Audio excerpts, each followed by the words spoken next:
A rover is about $1 billion. The steady stream of data Edwin Kite reviews from U.S. and Chinese rovers simultaneously exploring the surface of Mars keeps him busy at his University of Chicago laboratory. You can quickly go through a loop of making a discovery, forming a hypothesis based on that discovery, and sending a new spacecraft out to test it. Gathering information in Kite's field of study had traditionally been accomplished using telescopes and analyzing meteors and the few moon rocks U.S. astronauts brought to Earth in the 1960s and 70s.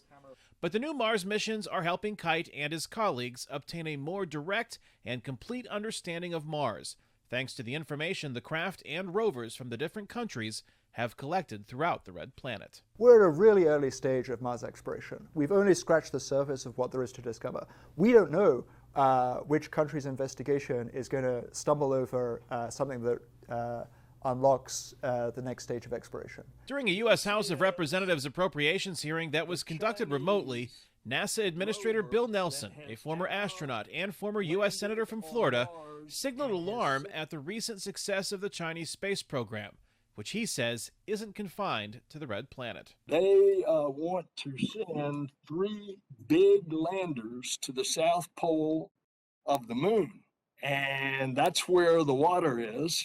And we are still a year or two away from a much smaller lander going there. Which is why Nelson is urging lawmakers to support NASA's Artemis program, which plans to return humans, including the first woman, to the moon, with Mars as an eventual destination.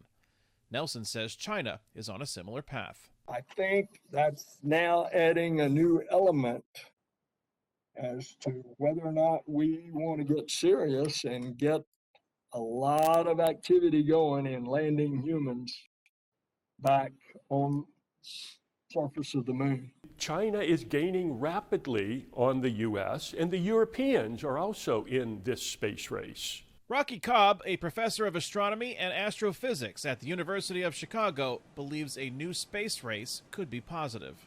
Cobb would like to see the U.S. and Chinese space programs collaborate rather than compete. There's a lot of talent in China that we could make use of, and a lot of resources in China, and they have money to explore space.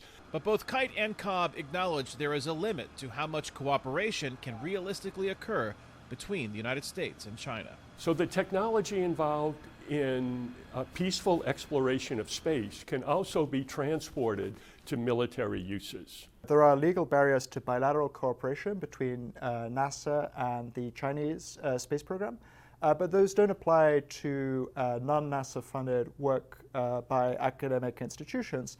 Which is why Kite and Cobb and the scientific community they represent worldwide continue to pore over the tantalizing clues relayed from Mars in an effort to understand the origins of our own planet and species they say isn't confined to national borders. There is only one Mars. It doesn't belong to the U.S., it doesn't belong to China. Kane, Farabaugh, VOA News, Chicago, Illinois.